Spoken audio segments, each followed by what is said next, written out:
네, 안녕하세요 여러분. 역사의 길로 가열차게 나아가고 있는 진사로 인사드립니다.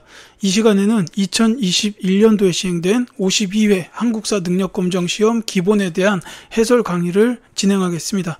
1번부터 볼게요. 자, 가시대의 생활 모습으로 옳은 것은? 하고 물어봤습니다. 역시 선사시대 문제죠. 자, 우리가 만들고 있는 것은 가시대 사람들이 처음으로 사용했던 빗살무늬 토기래요. 자, 이 토기로 사람들이 식량을 저장하거나 조리하였다라고 나와 있습니다. 자, 여기 보면 암사동 유적 전시관이 있죠. 자, 빗살무늬 토기가 있었던 시대고요. 그 다음에 대표적인 유적지가 암사동이 있어요. 서울에. 이거는 신석기 시대입니다. 자, 신석기 시대의 생활 모습으로 옳은 걸 찾으라는 문제입니다. 자, 이거는 사실 어렵지 않죠. 뭐 농경과 목축이 시작되었다 이런 것도 있고, 또 하나는 옷을 입기 시작했다. 그러니까 옷을 만들어 입기 시작했다라는 거예요. 그래서 1번이 정답이요. 가락바퀴를 사용하여 실을 뽑았다. 가락바퀴와 뼈바늘 이런 게 이제 옷을 만들어 입은 대표적인 키워드입니다. 옷을 입기 시작한 건 아니에요. 예, 이거는 제가 분명히 정정을 드려야 됩니다. 구석기 때도 옷은 입었어요. 다만 이제 짐승의 가죽 같은 걸 그냥 걸쳐서 입은 거고, 신석기 때는 그거를 이제 꼬매가지고 옷처럼 만들어서 입었다라는 거겠죠. 자, 지배층 무덤으로 고인돌을 만든 거는 청동기 시대.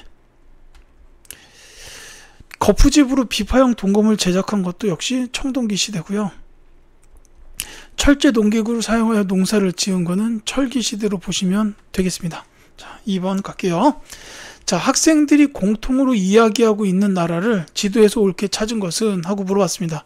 자, 마가우가 저가 구가 등이 별도로 사출도를 다스렸다라는 게 첫 번째, 그 다음에 12월에 영고라는 제천 행사를 열었다는 게 두 번째요. 자, 이 나라는 바로 부여죠. 다만 이 문제는 조금 참신합니다. 부여를 지도에서 찾으라는 건데, 이거를 기억하실 때 부여는 만주 숭화강 유역이에요. 근데 이 상당히 북쪽이다 정도로 기억해 두시는 게 좋습니다. 그러니까 요 가에 들어가는 게 부여. 그 다음에 요 나지역은 압록강 유역이라고 보시면 돼요. 여기 졸본 및 국내성이 있었던 고구려. 그 다음에 다지역은 함경도 동해안 쪽에 있다 해서 옥저. 그 다음에 라는 이제 강원도 북부 동해안, 뭐 이 지역이라고 보면 되겠죠. 동해입니다. 그러니까 북에서부터 남으로 부여, 고구려, 옥저, 동해 이 순서라고 보시면 되겠어요. 자, 어쨌든 그래서 정답은 1번 가가 되겠습니다. 자, 3번 갈게요.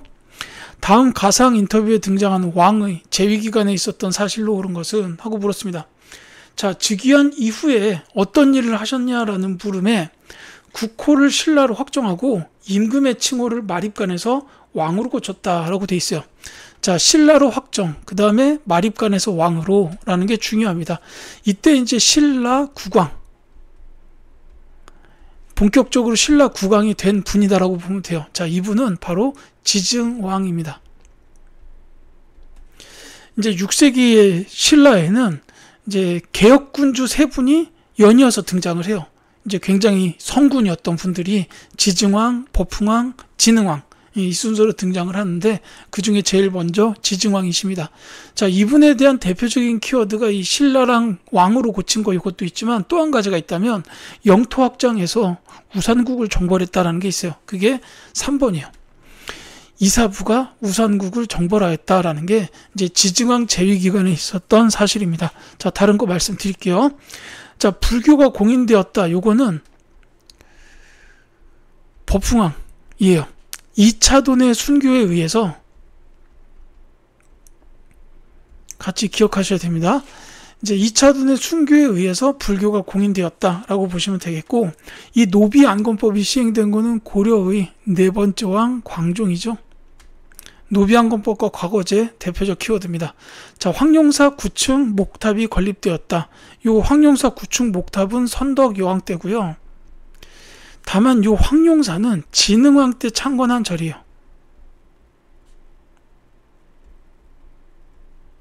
그러니까 9층 목탑은 자장 대사의 건의에 의해서 선덕 여왕 제위 시기에 지어졌고, 이제 황룡사 절 자체는 진흥왕 때 창건됐다. 이렇게 보시면 되겠습니다. 자, 4번 갈게요. 가에 해당하는 문화유산으로 옳은 것은? 하고 나왔습니다. 자, 국립중앙박물관에 소장이 돼 있어요. 경주 고분에서 출토된 유물로 광개토 대왕을 나타내는 글자가 새겨져 있어서 신라와 고구려의 관계를 엿볼 수 있다라고 돼 있습니다. 자, 광개토 대왕을 나타내는 글자가 새겨져 있는데 경주의 고분에서 출토된 유물이에요.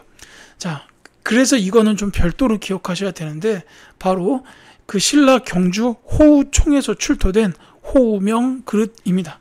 2번이 정답이에요. 자, 호우총에서 출토됐어요.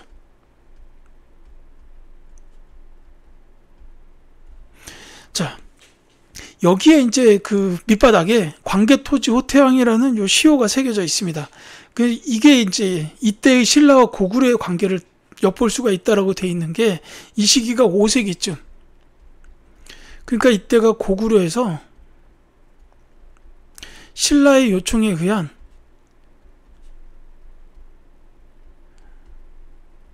외를 격퇴해요.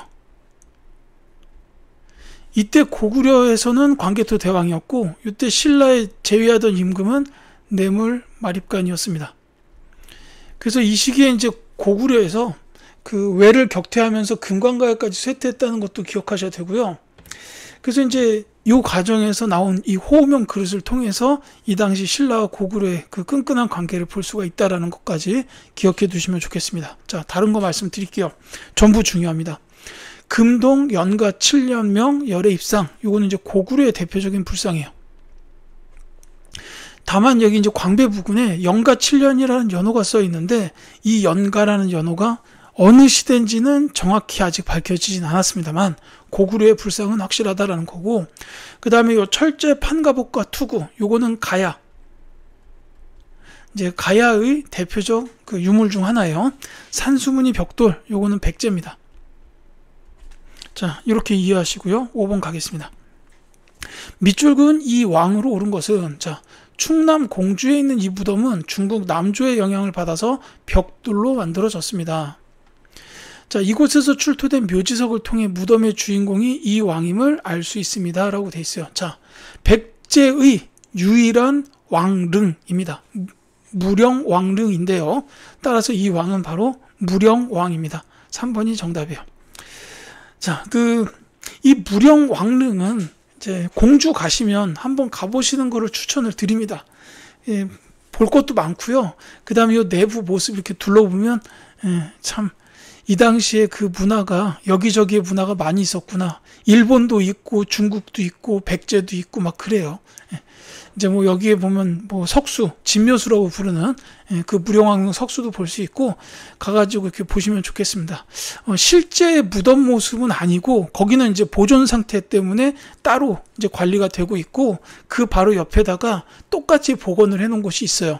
거기를 보셔도 거기를 보실 수밖에 없어요. 근데 어쨌든 이제 그 문화적인 양식이나 이런 걸 보면 좀 이제 관심 있는 사람들은 재밌습니다. 어쨌든 무령왕이고요.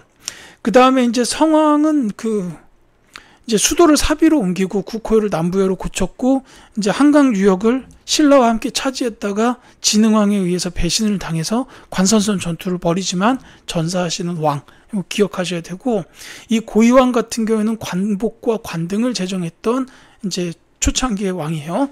그 다음에 근초고왕은 4세기 전성기 때의 왕이죠. 평양성을 공격해서 고구려의 고국 원흥을 전사시키기도 했고, 이런 영토 확장, 그 다음에 그 박사 고흥을 시켜서 서기 편찬하게 했던 그 왕이기도 합니다. 자, 6번 갈게요. 가에 들어갈 인물로 옳은 것은, 자, 신라의 유학자 원효대사의 아들 신문왕에게 화왕계를 지어서 바쳤다. 자, 이두를 체계적으로 정리했다 해서 알 수 있습니다. 바로 설총입니다. 1번이 정답이에요. 자, 통일신라 시대에 들어섰을 때 이제 대표적인 육두품 유학자 두 분. 두 분이 대표적인데 이제 설총 그리고 최치원 이 두 분을 기억해 주셨으면 좋겠어요. 그 통일신라 초기, 즉 신라 중대의 대표적인 학자, 그리고 최치원 학자는 신라 하대의 대표적인 학자예요. 이제 두 분 다 육두품이었습니다. 물론 원효대사도 육두품이었어요. 자, 어쨌든 이제 설총 학자에 대한 거, 뭐 원효대사의 아들도 있지만 신문왕에게 화왕계를 지어서 바쳤다. 이거 굉장히 중요한 키워드입니다. 그 왕께서는 그 달콤한 소리만 듣지 말고 쓴 소리도 적극적으로 들으십시오라는 뭐 이런 내용이 이제 들어가 있다고 해요. 자, 이두를 체계적으로 정리한 것도 이제 설총의 업적 중 하나입니다. 같이 기억하셔야 되고, 이게 이제 그 문학 쪽에서는 이제 추후에 향찰로 조금 더 발전하는 경향을 띄었다. 이거는 뭐 한국사 시험에서 나올 일은 없고, 이제 뭐 국어 쪽 역사 연구하시면 배우게 될 겁니다. 자, 어쨌든 이와 같이 된다. 자, 요 안향은 고려의 학자예요. 고려시대 학자고, 그 원간섭기태 학자입니다. 성리학을 도입하신 분이에요. 그러니까는 성리학의 시조입니다. 우리나라에 대해서는 성리학의 시조예요. 자, 그 다음에 이 김부식은 유학자 대표적인 분이죠. 삼국사기를 쓰신 분. 이거 저술하셨고, 또 하나의 키워드가 있는데 뭐냐면 묘청의 난, 요거를 진압했다라는 것도 같이 기억해 두십시오. 자, 최치원에 대해서는 역시 육두품 대표적인 유학자다라고 말씀드렸죠. 자, 이분은 진성 여왕 시대에 계셨는데 진성 여왕에게 시무 10여 조를 올렸어요. 다만 이게 이제 당시 진굴 귀족들 사이에서는 이제 뭐 이거 시행을 반대했습니다. 실행되지 못해요. 그리고 또 한 가지 기억하셔야 될 게 있다면 이제 개원필경이라는 이분의 저서 정도를 기억해 두셨으면 좋겠고, 하나 더 있네요. 격황소서. 격입니다. 격황소서. 황소의 난을 이제 진압할 때 썼던 글이에요. 이제 다른 말로 황소, 격문이라고도 불러요. 이건 이제 이분이 중국에서 유학하고서 빈곤과 급제하신 다음에 당나라에서 했던 일이에요. 그리고 이제 신라에 돌아와서 했던 거는 요 두 가지라고 보시면 되겠습니다. 자, 이렇게 보시고요. 7번 가겠습니다. 가시기에 있었던 사실로 옳은 것은, 자, 백제가 우리 신라의 여러 성을 빼앗았습니다. 군대를 파견하여 도와주십시오. 자, 중령 서북 땅은 본래 우리 것이니 그곳을 돌려준다면 군사를 보낼 것이오 라고 되어 있습니다. 김춘추의 이제 요청, 보장왕, 그 다음에 요 옆에 연개소문까지 서 있죠. 자, 이 시대가 언젠지는 아마 이제 아실 겁니다. 이 보장왕은 고구려의 마지막 왕이었어요. 그래서 이제 이 김춘추가 고구려에 이제 동맹을 맺으러 갔는데 이 고구려와의 동맹을 실패합니다.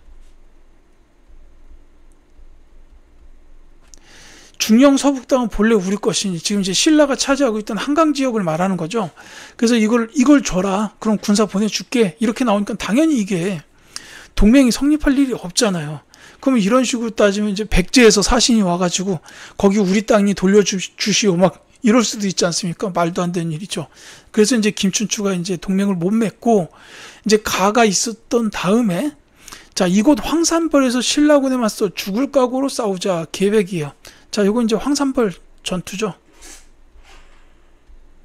자, 요 황산벌 전투에서 잘 알겠지만 계백 결사대가 패합니다. 그러면서 백제가 멸망하게 되죠. 자, 그렇다면 이 김춘추가 고구려와의 동맹을 실패한 일, 그리고 이 황산벌 전투, 이 사이에 있었던 게 뭐가 있겠느냐 했는데, 자, 이 백제 멸망할 때 그 신라군에 맞서서 싸운다라고 했는데, 신라뿐만이 아니라 한쪽에선 또 당나라가 쳐들어왔잖아요. 이게 이제 나당 연합군 이렇게 부르는데, 이 나당 연합이 성사된 게 바로 이 김춘추가 먼저 고구려로 갔다가 실패를 하는 바람에 당나라로 가게 됐다라는 겁니다. 그래서 1번이 정답이에요. 자, 백제가 수도를 사비로 옮겼다라는 것은 6세기이기 때문에 가 이전입니다. 이거 성왕 때죠. 아까 말씀드렸듯이. 자, 대가야가 가야 운명을 주도하였다라는 것도 이제 6세기 이전이에요. 이 대가야가 신라의 진흥왕 시기에 멸망을 하죠. 그게 6세기이기 때문에 그 전에, 그러니까 정확히 말하면 이게 5, 6세기라고 보시면 되겠습니다. 이렇게 쓸게요. 5세기, 6세기라고 보는 게 맞아요. 왜냐하면 5세기 초에 이제 신라를 침입한 외를 광개토 대왕 부대가 격퇴를 했어요. 그리고 그때 그 고구려 군대가 그 일본 도망가는 거에 따라서 금관가야까지 가가지고 이때 금관가야까지 얻어맞고 쇠퇴했습니다. 그래서 그 다음부터 가야 연맹이 대가야로 넘어가게 됐는데, 그러니까 5세기부터 6세기까지다 이렇게 보시면 되겠고, 자, 고구려가 살수에서 대군을 격파하였다. 요거는 이제 7세기 초죠. 을지문덕 장군이 했던 살수 됐죠. 영계소문 집권 이전 일입니다. 8번 갈게요. 자, 가에 들어갈 내용으로 옳은 것은 하고 물어봤습니다. 자, 흔들리는 신라래요. 기획 의도가 신라 하대의 역사적 사건을 소재로 당시 혼란한 시대 상황을 조명한다 라고 되어 있습니다. 자, 신라 하대의 역사적 사건, 그러니까 이 편에도 그게 들어가겠죠. 김원창의 난, 가, 적고적의 난, 이렇게 나왔습니다. 자, 이 적고적의 난이라는 건 이제 민중 봉기 중 하나죠. 자, 그래서 이제 선지를 쭉 보시면 신라 하대에 있었던 민중 봉기, 바로 원종과 애노의 난이 정답이에요. 4번이 답입니다. 다만 저는 이제 그 민중 봉기에 대해서는 난이라는 표현을 사실 그렇게 쓰지는 않아요. 예, 민중 봉기니까 이분들이 난을 일으킨 이유는 먹고 살기 힘들어서예요. 그러니까 이게 난이라도 일으켜가지고 목소리를 내지 않으면은 굶어 죽게 생겼을 정도니까는 민중 봉기를 일으키는 겁니다. 근데 여기다 대고 좀 난이라고 말하기는 좀 뭐하지 않을까라는 생각이 들어요. 이제 이게 뭐 권력 다툼이나 이런 데서 난이란 단어를 쓴다면 몰라도, 예, 봉기가 맞지 않을까라는, 이건 개인적인 생각이에요. 뭐 역사적인 정확한 언어는 원종과 애노의 난이 맞을 겁니다. 자, 어쨌거나 4번이 정답이고, 자, 만적의 난, 이거는 이제 정확히 말하면 봉기가 성공을 못했어요. 봉기 모의. 이제 모의 과정에서 이 만적이 그 최충원의 산호비로 이렇게 이제 알려져 있어요. 최씨 무신 정권 최충원 그 시기인데, 이때 만적이 뭐 왕후 장상의 씨가 따로 있겠는가 하면서 신분 해방 운동을 벌이자, 이게 나온 거예요. 근데 이제 이 운동을 벌이려고 많이 모았는데 그 중에 한 노비가 두려워서 이제 자기 주인한테 일러 바쳤습니다. 그래서 이게 뭐 봉기 시작도 못하고 만적 같은 주동자들 100여 명이 강물에 던져졌다라는 그런 일이 있었어요. 무신정권 시기고, 이 망이망소이의 난, 이것도 이제 무신정권 시기예요. 다만 최씨 무신정권 이전입니다. 무신정권 초기라고 보시는 게 맞을 거예요. 최씨 무신정권이 들어서기 이전에 있었는데, 이것도 역시 공주 명학소에서 망이망소의 형제 등이 워낙 이제 극심한 수탈에 시달리다 보니까 이제 민중 봉기를 일으켰다. 그리고 이제 처음에는 뭐 이렇게 달래면서, 나라에서, 정부에서 달래면서 명학소를 충수년으로 승격을 시켰다가 나중에 가서 약속을 지키지 않고 막 부인 잡아 가두고 이러니까 다시 한번 봉기를 일으키는데, 이때는 대군을 투입해서 완전히 진압을 합니다. 그러면서 다시 명학소가 됐죠. 지금 제가 강의하는 대전 서구 탐방동 이 지역입니다. 자, 홍경래의 난은 조선 순조. 이때는 이제 세도 정치가 시작되던 시기 때인데, 뭐 순조 때인 것도 중요하고 세도 정치도 중요하지만 요거는 서북 지방민에 대한 차별, 이게 중요한 원인이다라고 기억해 두셨으면 좋겠어요. 이 평안도 지역입니다. 서북 지방민에 대한 차별 때문에 일어난 민중 봉기다라고 생각해 주셨으면 좋겠어요. 자, 9번 가겠습니다. 가국가에 대한 설명으로 옳은 것은 하고 물었습니다. 당 빈공과 수석 합격 오소도라고 나왔어요. 자, 빈공과 수석 합격, 이거 뭐 두 나라 중 하나예요. 신라 아니면 통일신라 아니면 발해입니다. 이제 빈공과에 응시했던 게 통일신라 발해니까. 자, 여기 키워드들이 있어요. 상경성에서 축하잔치를 한다니 우리도 구경 가보세 나와 있고, 신라 사람을 제치다니 역시 우리 가는 해동성국이라 불릴만하군 이라고 나왔습니다. 자, 여기서 나오죠. 바로 발해입니다. 이제 당나라 때는 중국 당나라 때는 빈공과라고 해서 외국 유학생들을 대상으로 하는 과거 시험 제도가 있었어요. 그래서 이제 여기에 통일신라랑 발해의 그 유학생들이 많이 가가지고 이제 공부하고 시험에 응시를 했어요. 그래서 어떨 때는 통일신라의 유학생이 붙고 어떨 때는 발해 학생이 붙고 막 이래가지고 알게 모르게 남북국 간에 그런 경쟁이 있었다라는 거죠. 그래서 이때는 오소도라는 분이 수석 합격해서 해동성국이라 불릴만하다 그러고 백성들이 좋아하고 있네요. 자, 발해에 대한 설명인데, 일단 정답을 먼저 말씀을 드릴게요. 어렵지 않습니다. 4번. 오경 15부 62주로 지방행정 제도를 정비하였다라고 되어 있죠. 자, 뭐 여기 나오는 오경 중에 이 상경성도 오경에 해당해요. 자, 이게 이제 발해의 수도. 나중에 이제 그 발해를 거란이 멸망시키죠. 요 나라. 그 거란의 수도도 이 상경이었어요. 자, 어쨌든 글과 활쏘기를 가르치는 경당을 두었다. 이건 이제 고구려의 지방교육기관이에요. 경당. 자, 정사함에서 국가의 중대사를 결정하였다. 이거는 백제에 대한 그 귀족회의죠. 그 다음에 청해진을 중심으로 해상무역을 전개한 거는 통일신라. 자, 그리고 이제 이게 발해인데, 이 발해에 대해서 이제 제일 쉬운 키워드는 해동성국이나 오경 15부 62주 정도가 있어요. 근데 그 다음 정도로 나올 수 있는 게 뭐가 있냐면은 발해의 중앙관제, 삼성 육부 제도. 이게 이제 당나라의 영향을 받았습니다. 근데 여기서 정당성이 육부를 관할했다. 정당성, 중대성, 선조성 이렇게 3성이 있었는데 이 정당성이 육부를 관할했다라는 거 하고 그 다음에 정당성에 있었던 대내상, 이게 재상의 직급이에요. 이 대내상이 국정을 총괄했다가 나올 수도 있어요. 혹은 주자감이 나올 수도 있어요. 유학을 가르쳤던 교육기관이죠. 그 외에 나올 수 있는 좀 3점짜리가 될 만한 키워드가 서적을 관리했던 기관 문적원이나 감찰을 맡았던 중정대 정도가 있을 수 있습니다. 발해에 대한 이제 대표적 키워드들 몇 가지를 말씀을 드렸어요. 이렇게 기억해 주시기 바라고요. 10번 가겠습니다. 자, 밑줄은 나에 대한 설명으로 옳은 것은 해서 나는 왕으로 즉위 위해 나라 이름을 고려라 정하였습니다. 이후 신라의 항복을 받고 후백제를 격파하여 후삼국을 통일하였습니다. 라고 돼 있어요. 자, 고려의 왕이고 후삼국을 통일했다. 이분이 서 계시는 요 지역이 개경. 이제 당시엔 송악이었고 지금의 개성이죠. 자, 수도가 여기였습니다. 자, 바로 이분은 고려를 세운 태조 왕건이죠. 자, 태조 왕건에 대한 설명으로 옳은 것은 하고 물어봤습니다. 이것도 이제 정답 먼저 말씀드리고 사심관 제도를 시행했다는 4번이 정답이죠. 자, 전국을 8도로 나누었다라는 건 이거는 조선시대 태종 때부터예요. 천리장성을 축조한 거는 고구려 때도 있었고 고려 시대에도 천리장성이 세워졌습니다. 고구려 때는 당나라의 침입을 막아내기 위해서 만주 지역에, 고려 때는 거란의 침입을 막기 위해서 한반도에 천리장성을 축조했다라는 거고, 자, 화통도감을 설치하였다. 이건 이제 고려 말기죠. 근데 더 중요한 거는 최무선.